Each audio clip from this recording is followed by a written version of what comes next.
Me and Paris, we had the third worst contract in hip hop. We signed for $1,500. I got $750.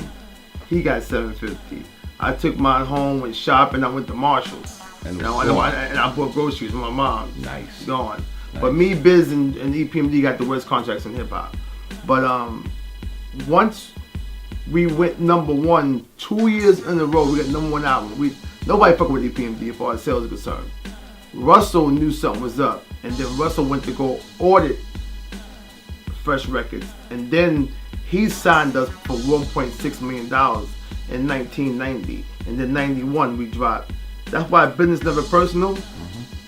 We got guns on the cover, dogs, and everything like I'm Mad, Manslaughter.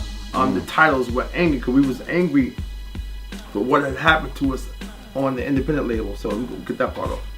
So let's talk about, you've mentioned it a couple times, the breakup. Right. The breakup, again, what was that all about? Everybody saw Paris's side of the breakup as far as what he had explained. But again, the whole thing goes down to having everybody be separate on each side, putting stuff in your ears and letting you know. And like, I remember EPMD being 50-50, but when you look at it, it was like he had more than what I had. More cars, more houses, you know, so people figured he had more money. But when I really look at the situation, you know, and I look at the thing, we was with Bert Padell. And like Pete said one time too, yeah, Bert Padell wouldn't let that go down. But perception looked like he had more because he did have K Solo. So I didn't have a second artist.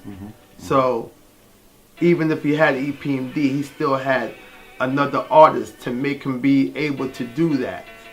So, but before it got to that, the hood already went and did their thing already.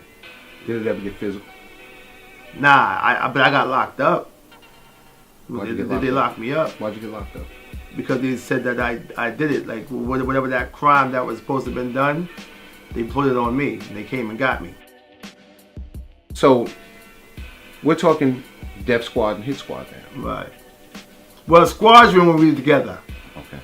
You know, I don't like when we do the hit Squad, Def Squad, because I think when we together, it's Squadron.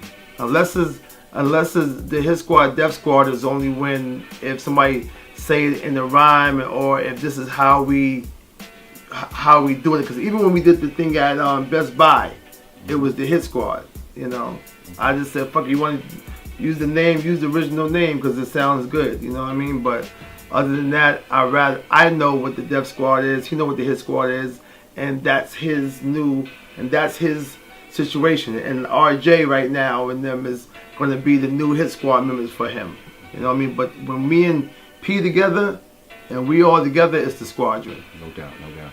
You know, that's dope, man, because as I had mentioned earlier, 29 years in the game, you've lasted more than some marriages. Yeah. So at the end of the day, to see you guys start off as best friends, yeah, and P taking his money from Intimens to go into the studio, and then you guys have differences, and then at the end of the day, you guys still come back together to make that. A lot of people, man, like, I wish people would know that there's a lot of groups that are messed up. Yes. When you look at, like, if I can tell you one situation, you won't believe me, you know.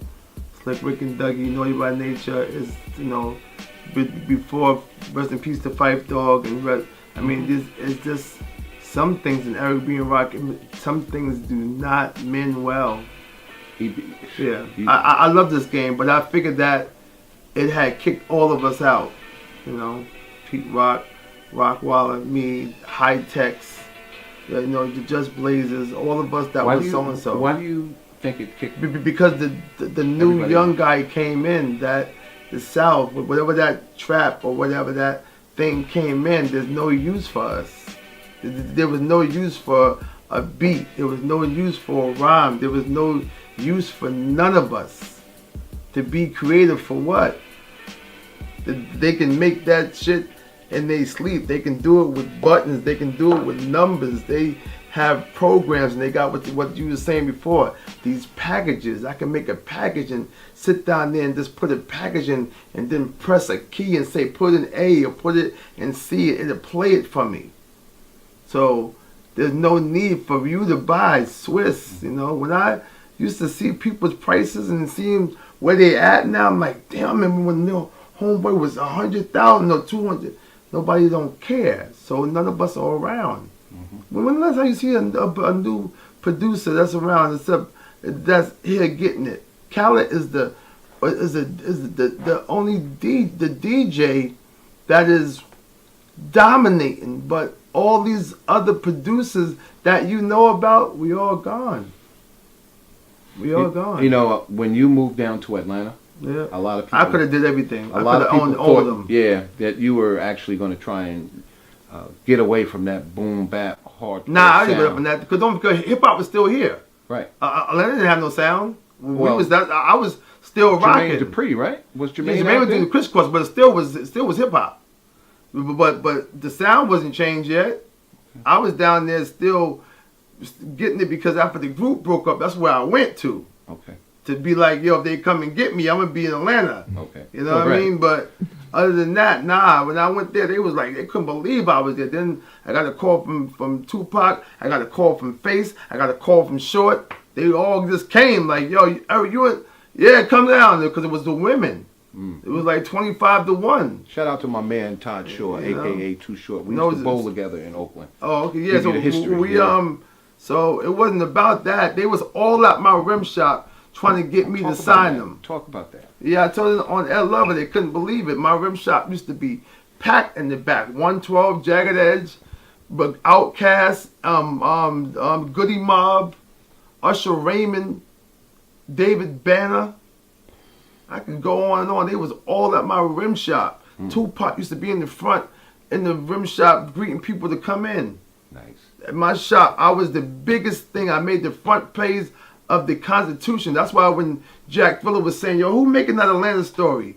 Because they can't make Atlanta story. Don't put Erick Sermon in there, because he's the one that brought it to the city. He's the one that, when Chris Love and Poon Daddy, which is was Ludacris and it was on the radio, that was all me. I'm the one that put rims on their truck. I'm the one that had the demos from Ludacris when he reminded me of Redman. They was all in me trying to put them on.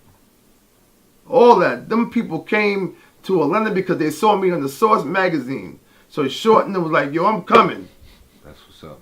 So when you talk about the Platinum Club and all this stuff and everything that was going on in Georgia, I made that movement. I brung Shaq and them down there, Chris Webber, Jalen Rose and them down on the strip doing the Freaknik. That was all me. Ah, Freaknik, man, that's crazy.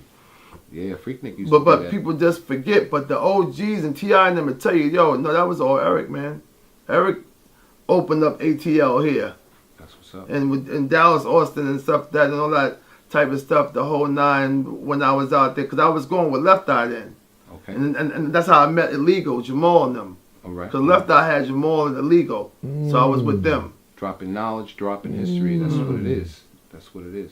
So, moving full speed, I want you to introduce a video, man. Any video that you want from EPMD or Erick Sermon. Me, I think it's time for music, but it's up to you. I wanted to, let's do Hostile, Keith Murray. All right. That's sick right there, Basement.